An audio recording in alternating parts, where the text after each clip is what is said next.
My name's Rachel Merrick. I'm 35 years old, and at this exact moment, I'm standing in the middle of a lakeside resort up in Aspen Ridge, pretending not to hear my mother-in-law complain that I forgot the vinaigrette, again, like I'm part of the catering team she hired. I'm not. I'm actually an engineer. I've spent the last 10 years designing advanced infrastructure for high-speed trains all over the Northern Rockies, but to the Merrick clan, especially Donna, my mother-in-law, I've never been anything more than Kyle's quiet little wife, the one who does something with computers, nobody's really sure what. They've never bothered to ask. I'm basically wallpaper at these family get-togethers. Every summer, like clockwork, they book out this same fancy resort, all antique chandeliers and fireplace lounges that smell like expensive cologne and old wealth. I show up, put on my best polite daughter-in-law smile, and try not to take it personally when nobody remembers I'm vegetarian, or that I already brought a salad, or that I exist at all. But this summer? This one's different. Because this time I'm not just another overlooked plus one. This time I'm the reason their reservation process changed. I picked the menu. I'm also the one who decided they weren't getting their little VIP discount anymore. I own the damn place. And no one here knows it yet. Let me rewind a bit. Kyle and I have been married for almost 11 years. He's a tenured professor, brilliant, a little shy, and kind in his own quiet way.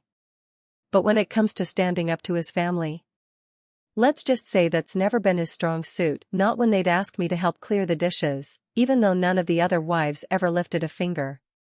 Not when they'd call me sweet, but basic. And definitely not when Donna would introduce me as Kyle's wife, you know, from one of those tech schools out west. That one stung. Especially because I busted my ass to get my degree, paid off every cent of my student loans on my own, pulled overtime, and started investing early, while they were off gallivanting through Italy or listing their third homes on Pinterest. Still, I kept my mouth shut. I focused on building something real. I didn't need attention. I just kept watching, saving, planning. 7 years ago, I quietly started buying into small boutique hotels and upmarket properties through a private investment fund I helped launch, anonymously, of course.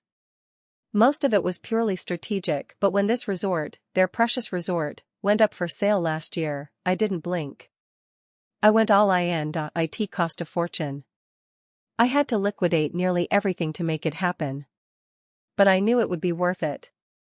And truth be told, a part of me wanted to finally own something they cared about. Something they never thought I'd touch. Now here I am, standing in the middle of the welcome dinner in my Old Navy sundress while they're all decked out in designer everything, Gucci, Ferragamo, whatever the vibe is this year. They're swirling wine like they're in a Napa Valley ad, gushing about their latest electric SUVs. Kyle's brother just asked if I could grab more napkins from the kitchen, probably because I looked like I had nothing better to do. I didn't. But I got them anyway. I don't need to make a scene. Not yet. Tomorrow night, the resort manager is going to announce a change in ownership. And when they ask who the new majority shareholder is, he'll point directly at me.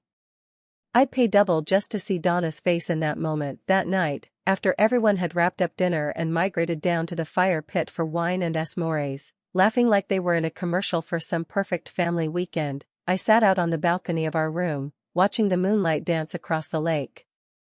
I could hear their laughter from all the way up here, but I wasn't part of it. Not really. I never had been. The second I married Kyle, it was like I stepped into a world where my existence made people uneasy. Not openly rude. That would have actually been easier. No, it was quieter than that. Subtle. Like little reminders, again and again, that I wasn't exactly one of them. Kyle's mom, Donna, never had to say anything cruel outright. She didn't need to. It was all in her tone when she asked me where I got my dress. Oh, how sensible. Or the way her smile got just a little too tight whenever I said something remotely insightful. And then there was the time she leaned over to Kyle, whispering just loud enough for me to catch it, "She's sweet, but she's not exactly refined, is she?" Kyle never pushed back. Not once. He didn't defend me. He'd just squeeze my hand and mumble, "She means well." That line became his go-to excuse for everything. When we first got married, I really tried. God, I put in the work. I hosted Christmas dinners, brought personalized gifts for every single person, volunteered to help organize the family trips, tried so hard to belong. But no matter what I did, it never seemed to matter. One year, I spent weeks planning Kyle's dad's retirement party, rented a gorgeous venue, designed custom invitations, managed the catering, the whole thing. Then, at the actual party, his sister got up to give a toast. She thanked everyone who helped out, listed each sibling, their spouses, even the catering team by name. Not me. Kyle noticed. He leaned in, kissed my cheek, whispered, "You know you did most of it." But that's all he did. He didn't say a word to anyone else, and that was just how it always went. The week before our third anniversary, his cousin Brittany cornered me after dinner and said, "You know, it's actually kind of impressive you've lasted this long. Most people who marry into this family just fade out." She smiled like she'd just paid me a compliment. I smiled back, then cried in the shower that night, with the water turned all the way up so Kyle wouldn't hear. Eventually, I stopped trying to win them over. I poured everything into my work instead, into something I could control. That's when I started investing. Quietly. Methodically. I worked long hours, skipped vacations, kept driving the same beat-up car for 8 years straight. They all assumed I was just scraping by. They had no idea I was building a war chest. And then last summer, we were right here, this same resort, and something in me shifted. Kyle's uncle cracked some dumb joke at dinner about how I was surprisingly resourceful for someone who didn't grow up with money. Everyone laughed.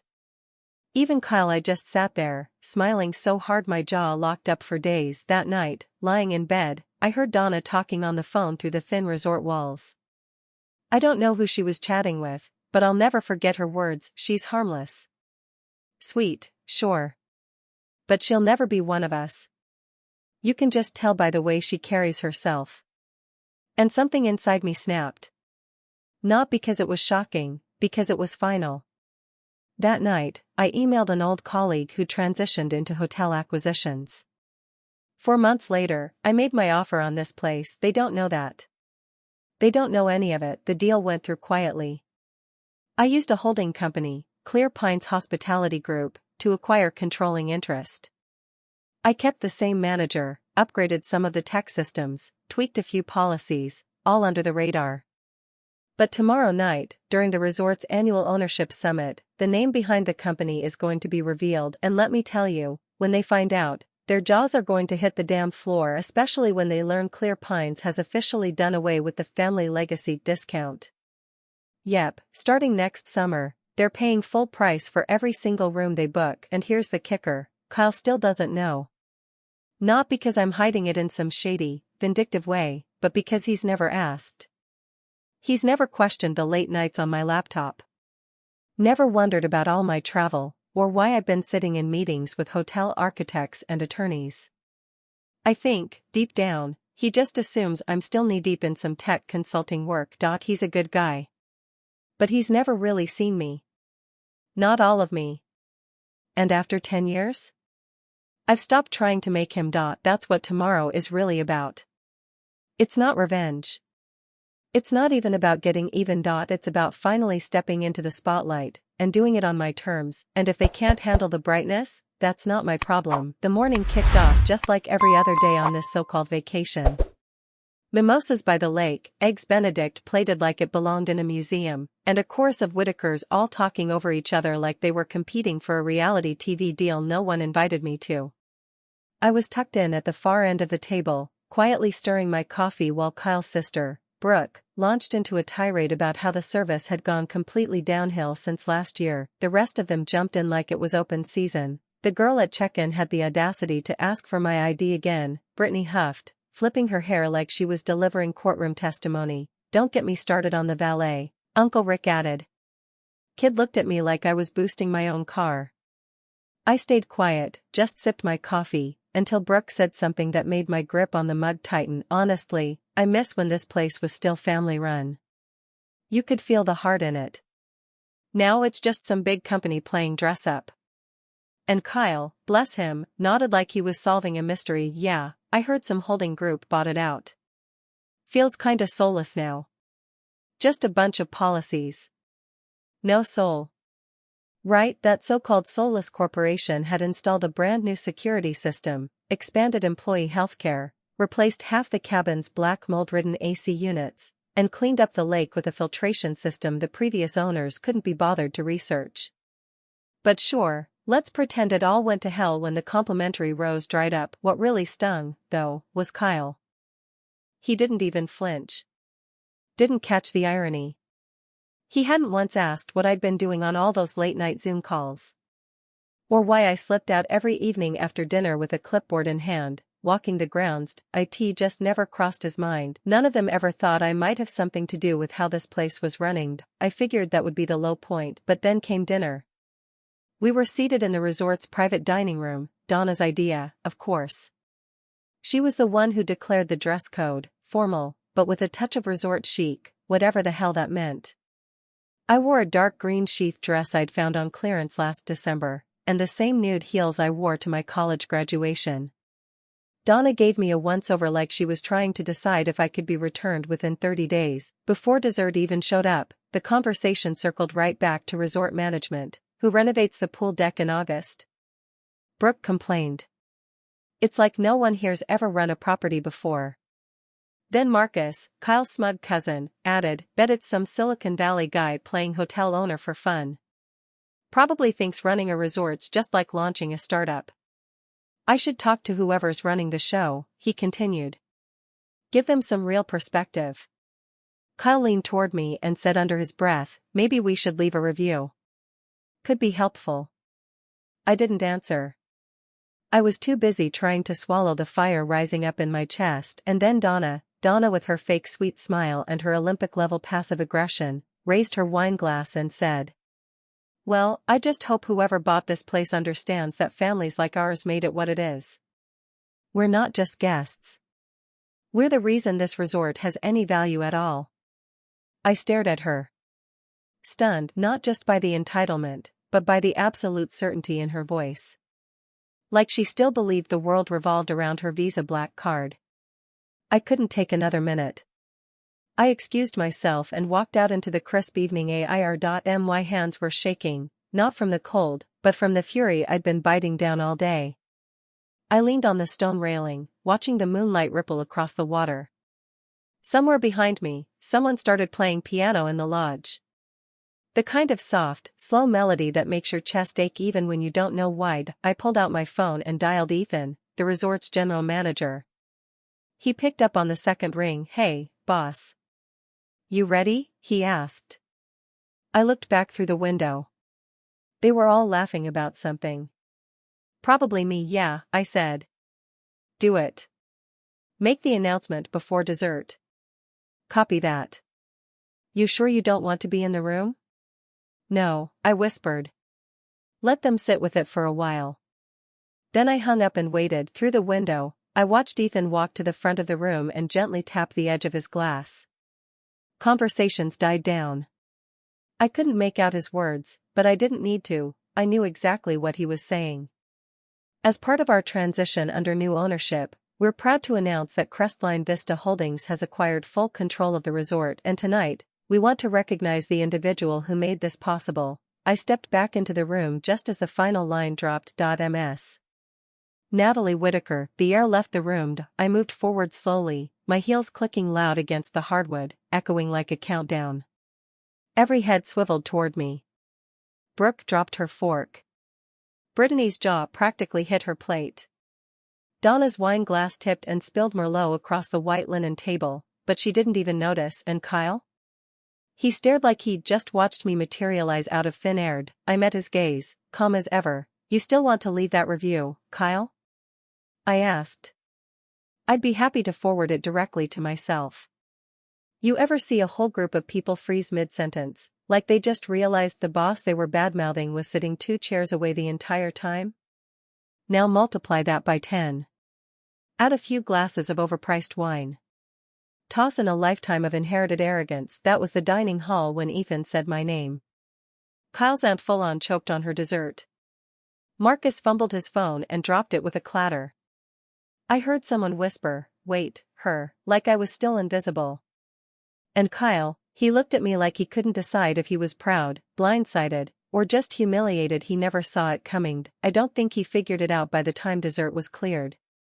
I didn't bother sitting back down. I walked to the front of the room, to Donna's usual seat, and picked up the mic Ethan had left behind. My hands were steadied. I took my time. Met every single gaze in that room. Then I smiled. "Don't worry," I said, my voice even. "You're all still welcome here, just like everyone else now." Dead silence. No more complimentary upgrades. No more backdoor bookings. No special treatment for being a Whitaker, not anymore. I handed the mic to the pianist and walked straight out, before anyone could scrape together a half-hearted clap. I barely made it to the hallway before I finally let out the breath I'd been holding. That was the moment everything shifted. Something in me snapped loose, not from rage, but from freedom. After a decade of fitting into their world, of twisting myself into something smaller just to belong, I was done. I wasn't asking for space anymore.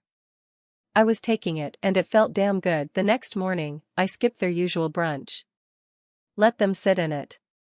Let them wonder. Instead, I strolled the property with Ethan, clipboard in hand, going over the new lakeside renovations. Staff nodded at me with quiet respect. Guests smiled and said hello.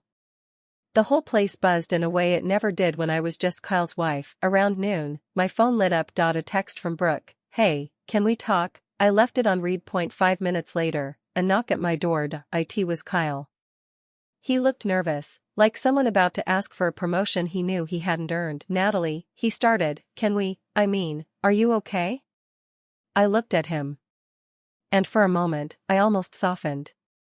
He wasn't cruel. He wasn't malicious. That's what made it worse. "You never asked," I said quietly. "Not once." He blinked. "Asked what?" "What I actually do. Why I'm always working late. Where I go every time I travel for business." "You never asked." He looked confused, like the question itself surprised him. "I didn't think I needed to," he said, like that somehow made it better. "Exactly. I didn't cry. Didn't yell. Just let the silence stretch long enough to make him squirm."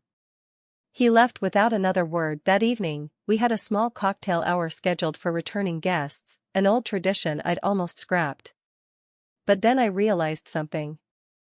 I didn't need to cancel it. I could repurpose it. So I did. The lounge was packed with people in pastel linen and pressed polos, sipping champagne and whispering behind gold-rimmed glasses about the new owner. Like I wasn't about to walk in and grab the mic. I waited until they were mid-toast to make my entrance.